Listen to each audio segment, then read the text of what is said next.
Hello and welcome to Procontation Point's video Snark. I read bad books so that you don't have to. I'm continuing my read-through of A Touch of Darkness by Scarlet St. Clair. Not the first video, go check out the others. Links are posted below. Chapter 15. Dimitri poked his head out of his office. He was wearing a denim shirt and a polka dot bow tie, and Persephone thought that somehow he looked younger and older at the same time in that outfit, maybe because the bright blue brought out the gray in his hair and the bow tie was fun. Wow, St. Clair, this was really relevant to the overall plot. The bow tie is really pushing the story along, said nobody. Ever.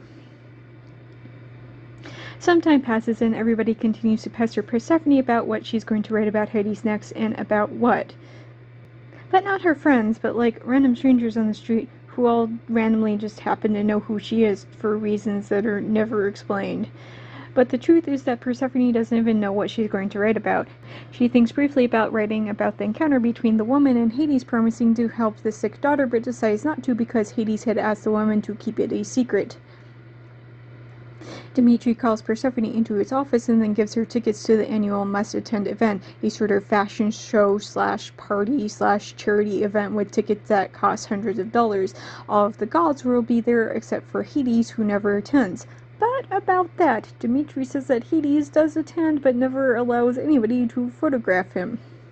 But there's one thing stopping Persephone from actually attending. Her mother. Demeter had threatened to lock her daughter up again if Persephone saw Hades anymore. Furthermore, it would be difficult to hide who she actually was in a room full of other gods. Dimitri doesn't exactly order Persephone to attend, but he's not exactly giving her a whole lot of choice about going and covering the event, despite Persephone saying that she doesn't want to and can't go. Back at her desk, Persephone takes a closer look at the tickets and sees that the theme that year is Underworld. Because of course it is. Persephone is curious to see how the event planners would decorate. She sort of laughs over the idea that none of them probably have any idea what the underworld is actually like.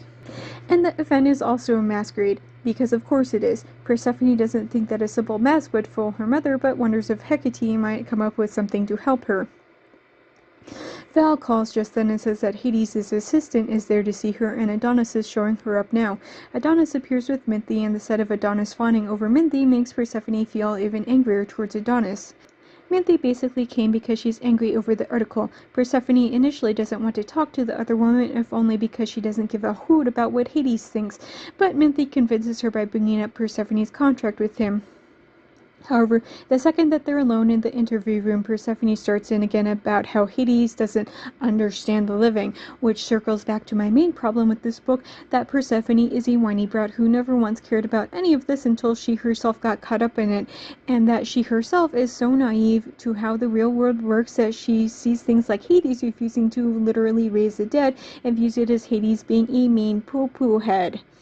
However, the second that Minthy starts to talk about Hades kissing Persephone, I physically groaned out loud.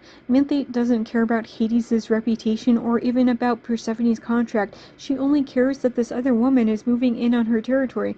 I saw it coming from a mile away, but was willing to give the book the benefit of the doubt. But in the end, the only role Minthy plays here is the jealous other woman standing between Persephone and her happy ending with Hades. Minthy then tells Persephone that there is a resurrection well that will reanimate anything, including Persephone's garden. She tells Persephone exactly where it is, under the assumption that it will get Persephone from the contract quickly. However, I'm pretty sure that we all know where this is going.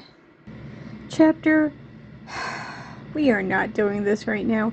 This chapter is literally a title drop. Can we not? Chapter 16. Despite Persephone knowing that it was futile to continue to water her little garden, she still went to do it anyway. Then she went down to Asphodel since she'd made friends with some of the people who lived down there. One of them is named Yuri, who had given Persephone a tea she'd made. When Persephone had tried to pay, Yuri had told Persephone that the dead had no more use for human money. Instead, Persephone later came back with a hair clip, and the two have been close ever since. That day, Yuri tells Persephone that they are celebrating Hades. She goes on to say that they hope that he will soon have a queen. Jeez, this book is laying it on extra thick. Yuri tells Persephone that there had been no other god who had such free reign in the underworld. Hecate is a creature of this world, and Hermes is obviously just delivering messages and doesn't stay.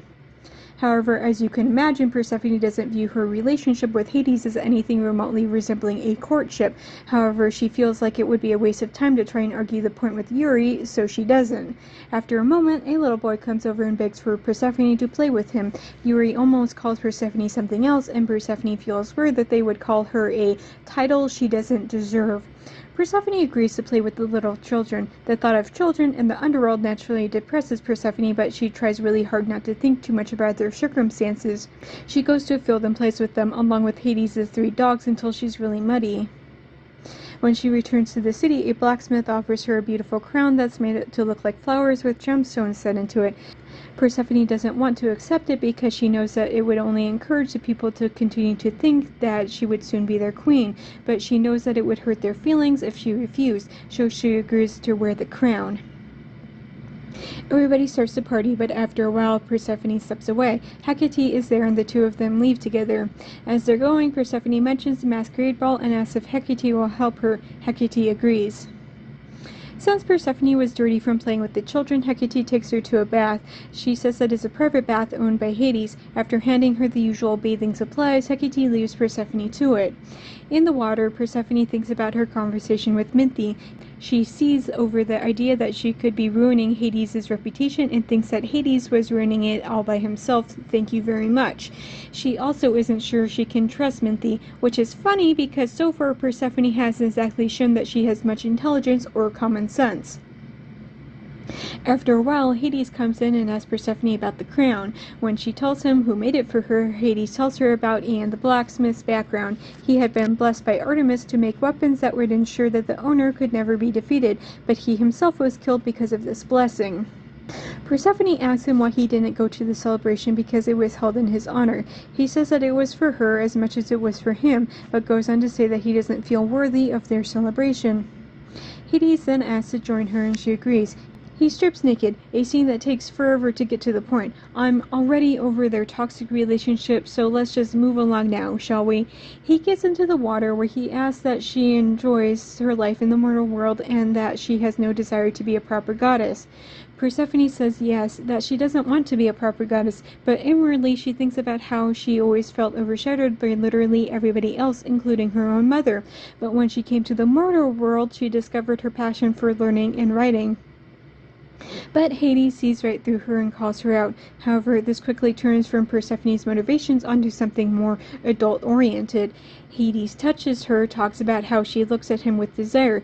He then gets her off with his hand and yawn. Just before they're about to actually bang, Minthi shows up, because of course she does. She seems oddly calm considering the scene she just walked in on.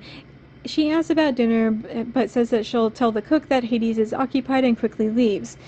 That was more than enough to remind Persephone that she's supposed to hate Hades. She pushes him away and asks if Minthi often comes into his private bath, and that if Hades needs tending to, that he can ask Minthi for help. He says that he wants Persephone, but she insists that she doesn't want him. Hades then asks if she knows what his powers are. She talks about the low-hanging powers like his invisibility, but then he says that he can taste lies and that he's tasted her. Persephone says that this was a mistake, but Hades knows that she wants him every much as he wants her. Persephone runs off. Thanks for listening to my book Snark on YouTube. New videos are up every Monday, but stick around because I sometimes drop random videos on other days too.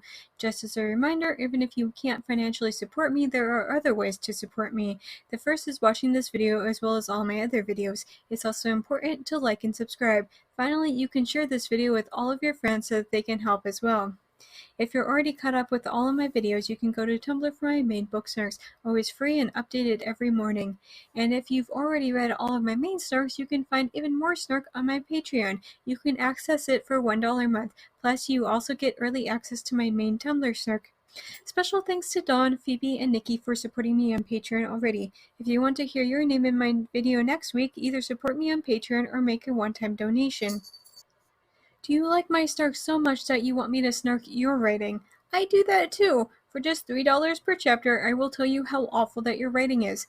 But not to worry if you feel like you couldn't take the criticism. I also offer regular book editing as well, $3 for every 5,000 words. You can contact me on any of my social media platforms if you have further questions.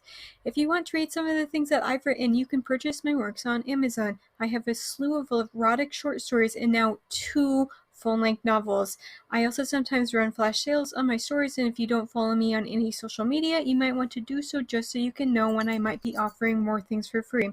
Links for everything will be posted below. See you next week, guys. Minty basically be